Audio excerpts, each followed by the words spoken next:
Bonjour, ici Isa, c'est la Ligue de défense noire africaine. On est à Soissy-Montmorency. Oui, à Soissy-Montmorency, dans le Val d'Oise, 95, à côté de la ville d'Anguin et au pied de la forêt de Montmorency, la ville de Montmorency.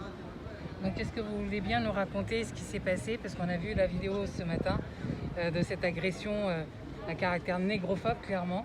Et vous étiez avec vos enfants. Vous pouvez me raconter votre ressenti, ce que vous avez vécu sur ce qui s'est passé aujourd'hui? Alors, ce qui s'est passé ce dimanche aux alentours de 16h40-45, je me suis retrouvé dans la laverie avec mes deux fils parce que j'ai séché le linge.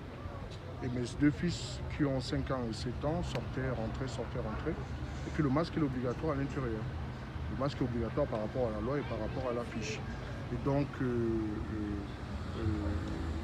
j'ai vu deux personnes de type indo-pakistanais qui sont rentrées mais qui n'avaient pas le masque.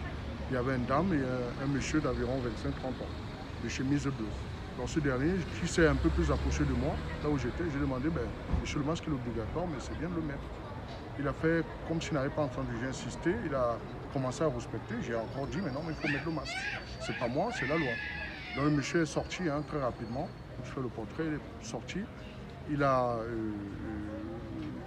est rentré certainement en contact avec une autre personne qui était à l'extérieur, qui les accompagnait certainement pour la laverie, indo-pakistanais aussi, je pense, et qu'ils sont revenus en ayant l'intention certainement de m'impressionner et de m'intimider. Bon, j'ai fait face, j'ai estimé que non. Donc il y a un ami à moi, plutôt une connaissance qui passait par là. Excusez-moi, vous avez dit juste vous intimider. Mais quand on vient avec des armes et des battes, est-ce que vous estimez que c'était juste pour vous intimider ou non, mais dans un premier temps, ils n'étaient pas avec les battes. Ils n'étaient pas avec les battes dans un premier temps. C'est lorsque je demandé le masque, ils n'étaient pas contents, qu'ils ont fait appel à plusieurs autres personnes, dont deux qui étaient aussi indo-pakistanais, qui avaient les battes de baseball. Et ces derniers, bien sûr, sont arrivés assez rapidement. Un qui est passé sur ma gauche, j'étais devant la table, et l'autre qui était sur ma droite, et ils étaient en face de moi. Ils ont utilisé les battes de baseball, où j'ai reçu des battes de baseball au niveau du coude, au niveau du dos et au niveau de l'arrière. Et par la suite, d'autres m'ont mis une autre batte de baseball au niveau d'autres parties du corps, partie supérieure. Et très rapidement, j'ai perdu connaissance. Et lorsque j'ai perdu connaissance, j'étais en train de saigner abondamment au niveau du sol. Ils ont continué à me rouer de coups. Alors leur intention était certainement de me tuer. Je ne peux pas voir autre chose à part un meurtre. Est-ce que c'était racial? Je suis amené à me poser la question parce que je ne peux pas comprendre comment on peut essayer de tuer quelqu'un juste pour un masque. Et puis c'est des personnes, certes d'une autre communauté. Est-ce que c'est racial? Je ne peux pas répondre, je ne peux pas dire oui, je ne peux pas dire non. Mais je suis vraiment, sincèrement, amené à me poser des questions si la couleur de la peau n'a pas joué. Mais je ne peux pas dire que c'est vraiment racial. Mais quand vous voyez 5 individus armés avec une telle haine, est-ce que vous pensez réellement qu'ils auraient eu cette non-limite face à un Pakistanais comme eux, ou face à un semblable comme eux, ou à un Français blanc? Est-ce que vous pensez que il n'y a pas une négrophobie là-dedans? En toute honnêteté, je ne peux pas le confirmer ou l'infirmer.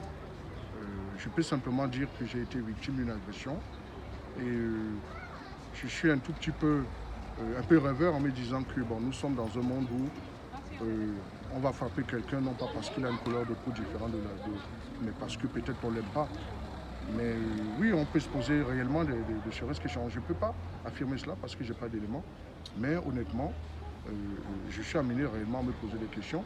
Si le fait d'avoir 5 ou 6 personnes de type indienne qui viennent frapper moi qui suis de couleur noire, est-ce que ce n'est pas la couleur de ma peau qui est à l'origine, ou plutôt qui a nécessité une telle haine?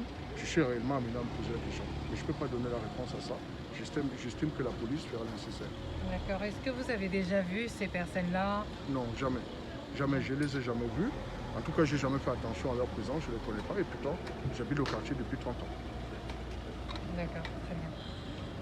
Est-ce que vous, juste pour finir, vous montrez quelques blessures que vous avez notamment la tête? J'ai reçu au niveau de l'arrière crâne. J'ai 6 points de suture parce que j'ai pris des coups de batte de baseball derrière le crâne. Donc j'ai 6 points de suture. Et puis j'ai au niveau du bas du dos quelques coups que j'ai reçus. Et j'ai une petite baisse de la vision. Et au niveau de l'oreille droite, j'ai aussi quelques soucis. Et donc bon, j'espère que je fais confiance à la justice. On n'a pas tellement à la justice et à la police. Et pour que si c'est un crime qui est raciste, qu'ils puissent le mettre en lumière et que les auteurs puissent être punis. Ok. Merci encore. Et force et courage à vous. Merci à vous. La Merci. communauté est avec vous. Merci à vous. Et on vous soutient.